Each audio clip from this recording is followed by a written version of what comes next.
I knew I was screwed the minute Chase strutted into our Monday compliance review wearing loafers with no socks and said, "We're sunsetting the old guard." Sunsetting, like I was a damn rotary phone.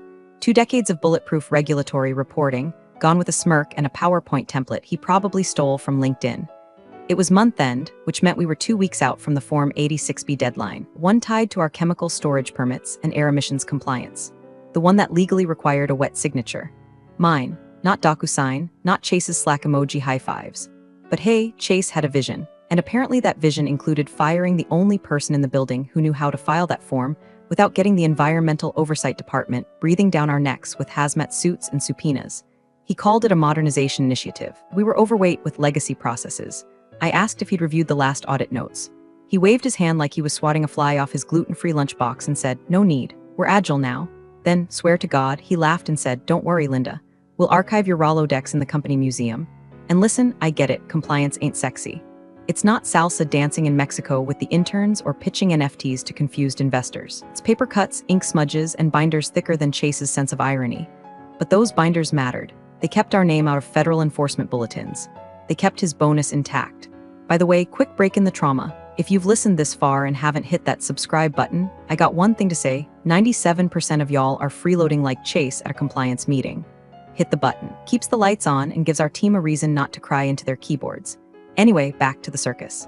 Chase introduced himself at the all-hands like he was auditioning for TED Talk. "Hi, I'm Chase. I believe in disruption, innovation, and breaking the rules that don't serve us anymore." The room clapped. Someone even wooed. Meanwhile, I was sitting there wondering which rule he planned to break first, chemical hazard storage or labor law. Within the week, he started calling me Legacy Linda in team meetings. Said it like it was a nickname, like we were on a sitcom. "Legacy Linda, do we really need to print those filings? Trees are dying." He'd chuckle. Everyone else laughed too, nervous, forced. They wanted to keep their jobs. I didn't blame them. But I knew what he didn't. Every single one of our annual filings was tied to a chain of custody, and that chain ended with my signature. Not a job title, not a department, me. It was my name on the EPA's internal whitelist. My fingerprint scanned into the Department of Environmental Oversight's legacy system. And if that filing wasn't submitted by a pre-cleared signatory, the whole operation risked getting flagged for federal audit. That meant delays, fines, and if they found even one missing hazard disclosure, maybe even criminal referrals. I said none of this. What I did do was open my desk drawer and start a fresh spiral notebook titled Insurance. I wrote the date. Then I wrote Chase referred to federal compliance as boomer paperwork in front of the interns, laughed when I corrected him, proceeded to delete legacy access credentials. I kept documenting. He started pushing for automation. "Airable this, Slack bot that. Let's get rid of these clunky binders," he announced one morning. I watched him drop a folder labeled MSDS formaldehyde into the shred bin like it was junk mail. I damn near screamed, but I didn't, I just wrote it down. The company, meanwhile, was too dazzled by his confidence. Chase spoke fast, quoted out-of-context startup articles, and name-dropped his MBA program like it was holy scripture. Everyone wanted to believe he was the future. Hell, maybe they were right, but I was the only one who remembered the past. Like the time in 2009, when we missed a carbon reporting deadline and spent 6 months groveling to regulators to avoid a $1 million fine. Chase wouldn't have lasted a week back then. But now, I was the dinosaur. The legacy expense.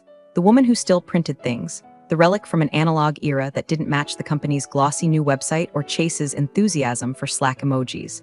So I waited, and I documented. Because if there's one thing old ladies like me know how to do, it's track paper trails. Even when the paper's digital. Especially then. It happened on a Friday like most betrayals do. Sun was setting, inbox was quiet, and Chase strutted into the conference room like a rooster who just learned how to use a clicker. He had that smug MBA grin on, teeth so white they could trigger migraines. A printed agenda titled Q3 Optimization Adjustments. Translation, layoffs but with a Canva template. There was no preamble, no throat-clearing HR rep with a tissue box and a laminated pamphlet on next steps. Just Chase, a cold can of sparkling water, and an expression that said he was about to do something revolutionary. "Linda," he said, like we were old drinking buddies, "this is hard, but we're making strategic decisions for future growth. Your role is being sunset for operational efficiency." Sunset, again with the sunset. I braced myself for the punchline, and there it came. "Let's be honest, it's just dead weight. We're not running a museum." The sentence landed like a slap made of smog and printer toner. Not because I hadn't expected it, but because he said it with that smile. That condescending, frat boy smile people wear when they think they've said something smart and edgy. I stared at him, silent. Not because I was stunned, because I was choosing not to torch the room. Chase mistook the silence for surrender. He stood up, tossed a manila envelope across the table and said, "Exit packet. There's a 2-week severance in there. You've got an hour to pack up." Then he turned and strutted out, already typing something on his phone, probably updating Slack with a celebratory emoji. By the time I got to my desk, the whispering had already begun. Could smell the cowardice in the air, burnt popcorn and guilt. The interns avoided eye contact like I had Ebola. My inbox pinged with a subject line. "Thank you for your service, best wishes," from Chase. He'd BCC'd the whole company. I was still reading it when Greg from HR stumbled over. Poor guy looked like a cat trying to walk across a hot grill. "I didn't know this was happening today," he muttered. "I thought we were doing a formal offboarding next week." "Not your fault," I said, folding my laptop. He skipped protocol. "Efficient, right?" Greg nodded sheepish.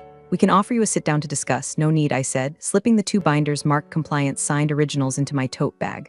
"I'm already clear on where this is headed." I took my time packing up. Chase was in a meeting room across the floor, glass walls and all, bragging to the marketing team. I watched him pantomime something, arms wide like Moses parting the Red Sea.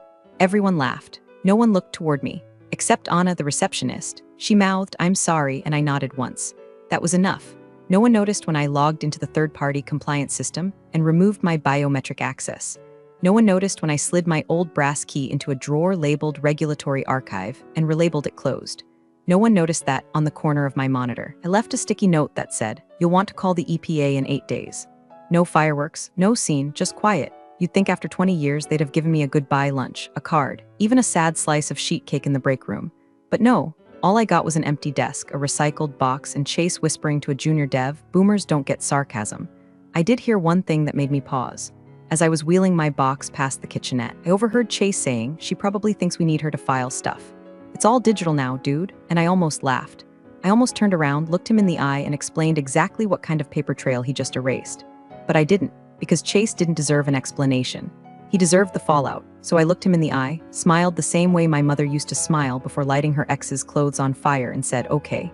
Then I left, and let the countdown begin. The elevator ride down was silent except for the whir of the box wheels and the faint crackle of the fluorescent lights, both of which somehow sounded smug.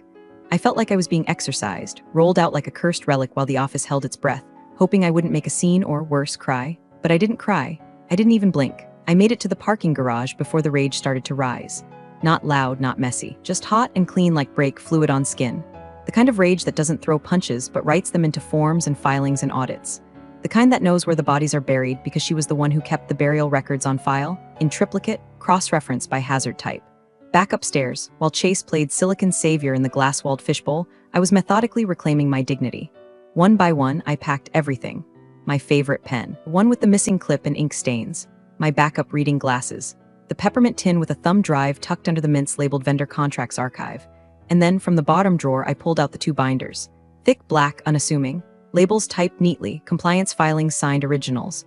Nobody asked what they were, nobody dared. I placed them gently in the box, not hidden, not flaunted. Just there in plain sight, like a loaded weapon nobody recognized. That's when Chase sauntered by again, sipping something green from a mason jar like he was auditioning for a reboot of Entourage. He didn't even stop, just smirked and tossed over his shoulder, "Don't forget your Rolodex." I smiled, tight-lipped. Not because it was funny, but because he just cemented his own doom. The Rolodex was gone years ago. What wasn't gone? The fact that the federal regulatory system still required physical documentation of certain certifications. Certifications I had handled exclusively, because the last time the company tried to outsource compliance, we got hit with a 6-month freeze on shipping hazardous goods. I remembered. Chase didn't. I logged into the third-party certification platform from my desktop, my final act. 2-factor authentication, fingerprint scan, and a security question only I knew the answer to. "What was your first filing code?" "F1986A. I typed it, hit enter, and the admin panel blinked open. There, glowing like a lit fuse, was the annual filing dashboard. I revoked my credentials, and just like that, their only authorized agent for Federal Form 86B filings ceased to exist in the system. It wasn't malicious. It was policy.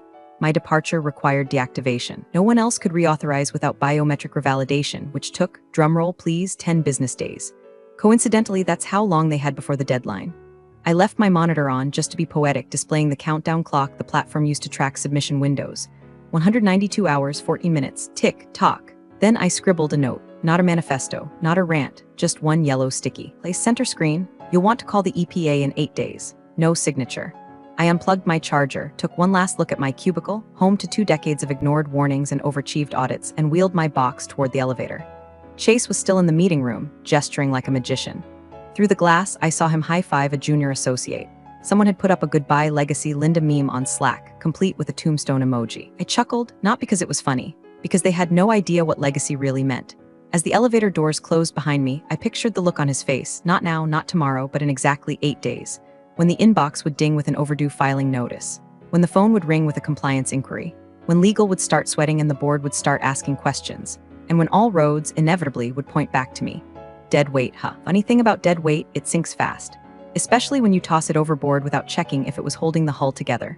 The next Monday, while Chase was busy turning Airtable into his personal shrine of pastel-colored grids and emoji-labeled tabs, I was wrist-deep in soil, planting heirloom tomatoes, and wondering how long it would take before someone noticed the silence. Spoiler, they didn't. Chase called it streamlining the legacy process, said it in a company-wide email like he'd just reinvented oxygen. We've moved all compliance workflows into a modern cloud-based solution to better align with our agile strategy, he wrote. Translation, he built a spreadsheet, slapped the word workflow on it, and assigned random people to boxes they didn't understand. There were tabs for Q3 filings, hazard map, EPA stuff. I kid you not, that was the actual tab name. My personal favorite, signatures optional. Because nothing screams regulatory integrity like optional signatures. Meanwhile, back in the real world, the Department of Environmental Oversight doesn't give a damn about Airtable.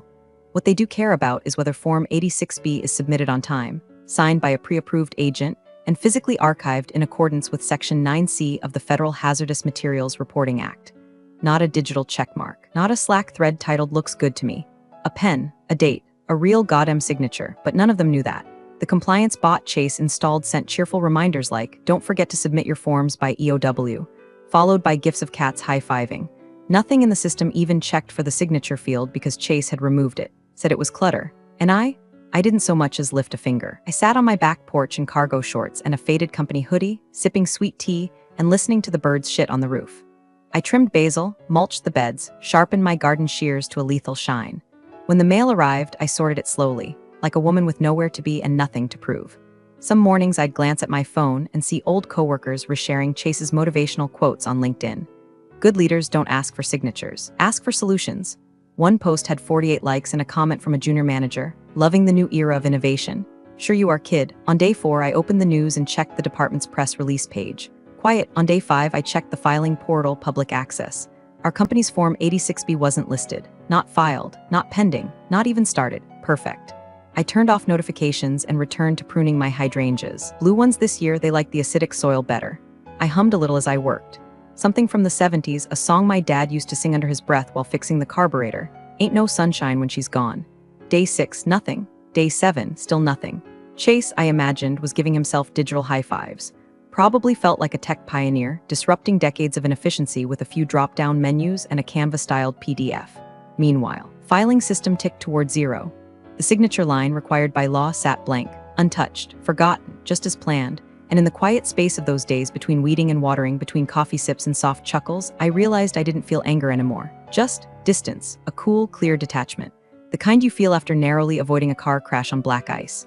You sit there afterward, gripping the wheel, heart slowing, and think I lived. But damn, that was close. That's what working under Chase had become.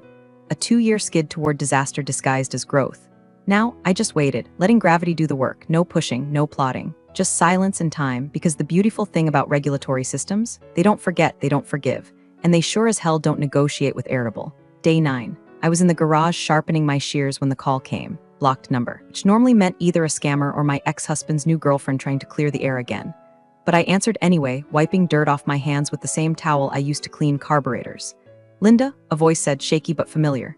Hey, Kelly, I said, slipping into a lawn chair. Still surviving finance? There was a pause, then barely above a whisper. You were the compliance signatory, right? Now that got my attention. I said nothing. Just listened as she continued, voice lowering like she was narrating a true crime podcast. We just got a letter from the Department of Environmental Oversight. Something about Form 86B being missing and unverified. It was marked urgent, like all caps urgent. Still, I said nothing. Let the silence stretch just enough to make her nervous. I mean, she stammered, you always handled those, right? Chase told us you had it all set up to autopilot. I nearly laughed. Not because it was funny, but because that was the exact moment the Jenga tower started to wobble. I pulled out my phone, scrolled through screenshots I'd saved. There it was. Chase's now immortal Slack message posted in the #Ops Innovation channel. Don't worry, that old bat had everything on autopilot. We're just cleaning it up, smiling face with sunglasses. God bless emojis. They make screenshots so much more damning. I didn't confirm anything to Kelly, just said forward me a copy of the letter. For my records. She hesitated, finance is trained not to leak, but I reminded her I still had copies of the vendor licensing schedules she'd bungled in Q1. The attachment came through 2 minutes later.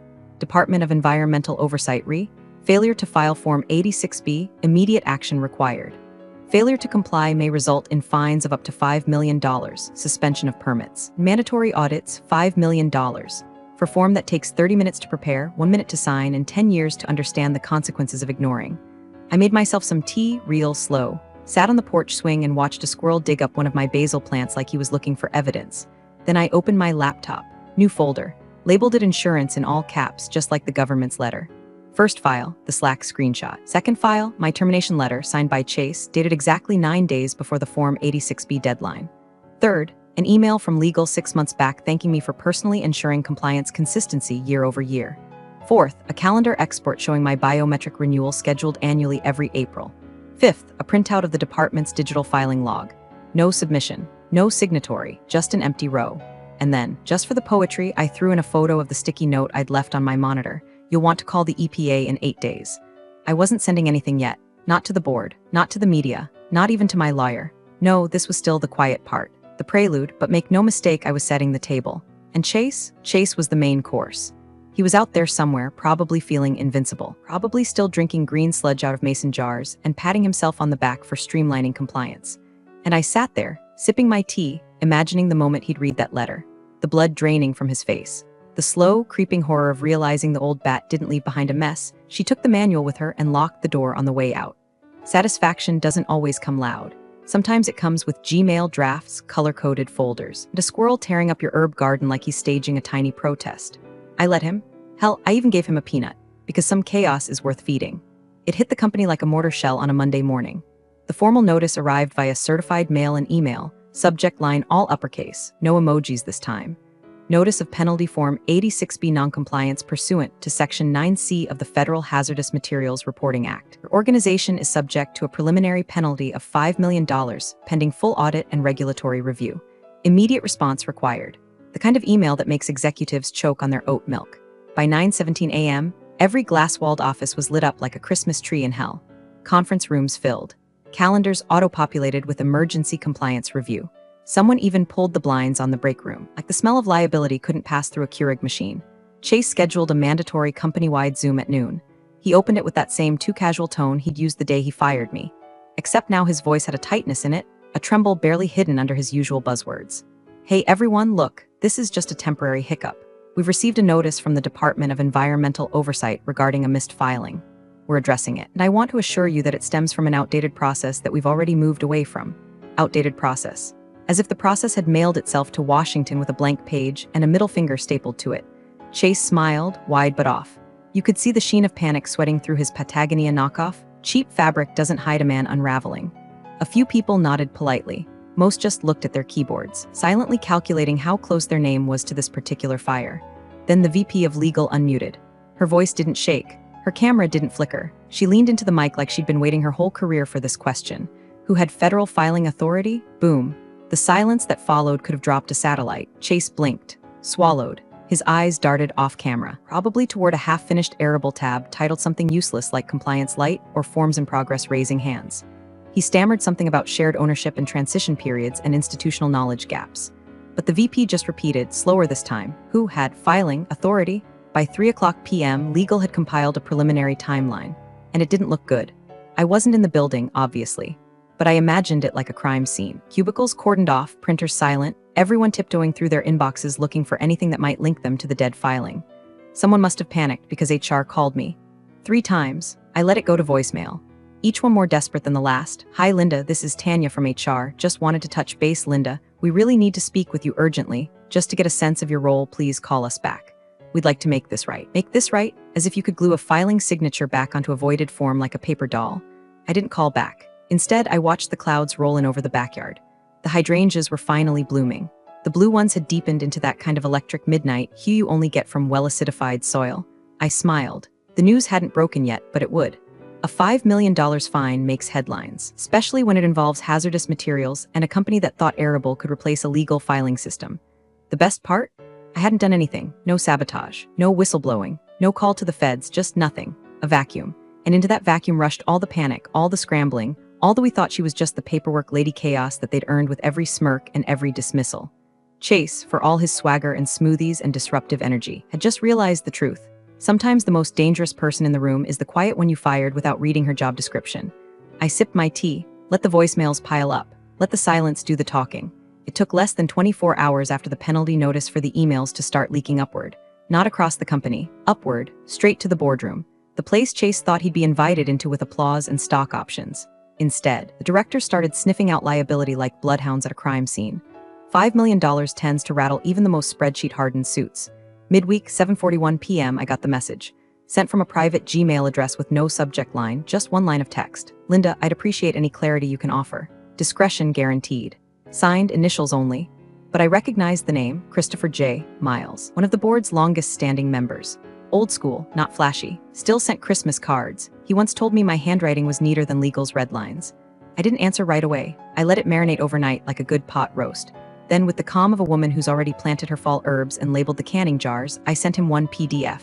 That's it. No commentary, no threats, no as you'll see attached. Just a document titled, Internal Policy Memo Federal Compliance Signatory Authority, dated March 4, 2017. Signed by the CEO, 2 VPs, and me. Highlighted, all federal compliance filings must be signed by Linda A. Mercer, Director of Regulatory Affairs. No delegation or proxy permitted. I didn't need to say a word, because while Chase was tap dancing through excuses like institutional drift and automation transition phases, the board now had black and white proof that no one, had the right to submit those filings except me. And someone had, because the department, bless their bureaucratic hearts, had begun cross-checking signature logs. See, even digital filings have trails, IP addresses, timestamps, metadata. Especially when you're dealing with federal documents. Wouldn't you know it, the last-minute Form 86B upload from Regulatory Ops was missing biometric verification, but not a signature. A typed name, Linda Mercer. Falsified, filed after my termination date. And Chase was unraveling faster than a polyester suit in a woodchipper. Witnesses said he started working late, locked his office, shouted our junior analyst for not being proactive. HR filed a complaint after he slammed a chair into a wall during a meeting. By Friday, he'd reportedly snapped at the VP of Legal. This isn't a firing offense, it's a system glitch. Legal didn't reply. They just slid a packet across the table labeled whistleblower protocol. I hadn't said a word to the press. Hadn't posted so much as a LinkedIn status. But I did make one call. My lawyer picked up on the first ring. It's time, I said. She didn't ask what I meant. We'd prepared for this. I'd already compiled the email chain, the Slack logs, the termination letter, the memo, and the original Form 86B drafts, all timestamped, all neat as hell. I sent her a thumb drive via overnight courier. Inside the envelope, a note to be opened in case of public statement. I sealed it, kissed it for luck, dropped it into the FedEx box like a love letter to karma. Then I turned off my phone and baked a lemon cake from scratch. Not out of celebration yet, but because lemon cake is best served cold, like revenge, like subpoenas, like the look I imagined on Chase's face when he realized his optional signature tab was about to become Exhibit A, and me, I was already 3 steps ahead. Calm, composed. Like a woman who built the house, left the keys under the mat, and watched from the garden while the new tenant tried to burn it down with a scented candle. They placed Chase on leave that Monday. Not officially fired, God forbid they tarnish the Golden Boy's resume too directly, but administrative leave pending internal review. Corporate for, please disappear before the feds ask too many questions. His LinkedIn changed 2 days later. The headline now read, Open to Work Driving Innovation Through Disruption, and below it, vague declaration, excited for the next chapter. Grateful for the lessons learned. No mention of the $5 million fine. No mention of falsified signatures. No mention of the woman he'd called dead weight while stripping my authority like it was a used cable bill. Just hashtags. #leadership, #agile thinking, #compliance matters. I snorted so hard I nearly choked on my tea. Meanwhile, the CEO, who hadn't said a damn word during any of this, finally emerged from whatever mahogany-paneled crypt they'd been hiding in and gave a statement at the quarterly investor call. Not to apologize. Not to admit failure. Just to smooth the turbulence with vague fluff. Recent events have highlighted the importance of respecting institutional knowledge, he said, solemn as a priest reading a spreadsheet. We're committed to rebuilding our compliance integrity and learning from this experience. Learning. Like this was a pop quiz and not a public paddling by the federal government. But then something happened that actually made me pause. A delivery truck pulled into my driveway. Old guy with a clipboard and a bouquet of white lilies and soft blue irises, expensive, tasteful, tied with a navy ribbon, no logo, just a small card tucked inside. The handwriting was tight and slanted, clearly done in a rush we didn't know. Now we do, see. Miles, I stood there a long time, just holding it. The flowers smelled like apologies and boardroom regret. I didn't smile, but I didn't throw them out either. Instead, I placed them by the window. Let the light hit them. Let the truth of it sink in. They finally understood what I had been. Not a clog in the system, not a dusty filing cabinet with legs. I was the system, the lock, the key, the insurance policy they never read until the fire started licking the curtains. And now the fire was spreading. Media got wind by Thursday. Just a whisper in the finance blogs at first, something about a mid-size industrial firm under federal audit for missing environmental filings. But it picked up speed when someone leaked part of the memo. My name wasn't in it, but it wasn't hard to figure out. An old colleague pinged me, saw the article. "Damn, you okay?" I replied, thriving. They said a few reporters had been calling the company asking about legacy process failure. One journalist apparently got a copy of Chase's Slack message about me. Yes, that one. And had already emailed the Department of Environmental Oversight for confirmation. So now legal was in damage control, trying to contain the narrative. You can't spin this kind of thing with talking points and free tote bags. Not when your entire compliance framework just collapsed because some tech bro with a superiority complex thought federal filings could be automated with drop-down menus and positive vibes. The real kicker? I heard through the grapevine that the board was considering reinstating the Director of Regulatory Affairs role. But now it was going to be a VP-level position. Double the salary, full autonomy. Guess legacy has a price tag after all. I didn't reach out, didn't gloat, didn't post on social media, didn't leak a damn thing. But I did forward the bouquet photo to my lawyer with the subject line. For the file, the flowers are nice. I'll take a check next time because this wasn't closure. Not yet. The final nail hadn't hit. The audit was still coming. And the real storm, it was just offshore. It came down hard and fast. 1 week to the day after the board got the memo and legal stopped pretending everything was under review. The department made it official. $5 million fine, regulatory negligence, failure to file mandatory hazardous material disclosures. The words weren't just ink on a government letterhead, they were an obituary. And the cause of death, arrogance in a blazer and no socks. The company released a limp press statement filled with legal fog. We acknowledge the seriousness of this oversight and are cooperating fully with regulators. No apology, no admission, just corporate throat clearing. But the media didn't buy it. The headlines wrote themselves. Startup exec's modernization plan ends in federal sanction. Compliance cutbacks lead to catastrophic fine. Fired director's signature absence costs firm millions. The last one made me laugh out loud. Signature absence. That's poetic justice with a ballpoint pen. Then came the photo. A former colleague, one of the few who hadn't sold their spine for a standing desk in Free La Croix, sent it via encrypted text. No words, just the image. Chase, outside the office. Brown cardboard box in hand, half a monitor sticking out the side. Jacket slung over his shoulder like it weighed more than the consequences he'd ignored. His hair, which always looked too carefully tousled, now limp and defeated. Head down. Alone. No crowd, no sympathy. Just a man who learned too late that you can't disrupt federal law. Later that day, an internal memo leaked. Someone from IT probably. Bless their nosy little hearts. I didn't even have to go looking for it. It showed up in my inbox from 3 different people within the hour. Effective immediately, all regulatory compliance matters will be overseen by senior staff with proven federal experience. Proven. As in, not Chase. Not someone who thought Slack could substitute for legal counsel. Then came the call. It was late afternoon, sun pouring across my kitchen counter, turning my basil plant into a tiny green spotlight. I just poured a second cup of coffee when the phone rang. Number I didn't recognize, but local area code. "Hi, this is Rachel," the voice said. "I'm with Cormorant Industries, Regulatory Division. We've been following the situation at your former employer. We'd love to talk if you're open to consulting or perhaps something more permanent." I smiled. Not because I needed the job, I didn't, but because of what it meant. Chase may have thrown me out like expired toner, but the industry still remembered what competence looked like. What legacy actually meant. "Let me think about it," I said, which is polite speak for you'll be hearing from my lawyer. After the call, I sat quietly for a while. The air was still. Even the neighborhood squirrels were taking the day off. Then I noticed a familiar envelope in the pile of mail by the door. Government issue, IRS logo. I frowned, opened it. Turns out Chase never updated the company's records when he took over. The letter was addressed to him, but mailed to my home, still listed as the compliance address of record. His name, his tax ID, a gentle little notice about unreported reimbursements and a scheduled audit. For a moment, I just stared at it. The irony was so rich I nearly licked the envelope. Then, slowly, deliberately, I fed it into the shredder. Let it whir and grind like a victory parade. "Legacy expense," I muttered, chuckling to myself. Then I took another sip of coffee. Still hot, still strong, just like me. You're the real MVPs of the office jungle. Thanks for watching. Smash that subscribe button, or the coffee pot might just forget your next brew.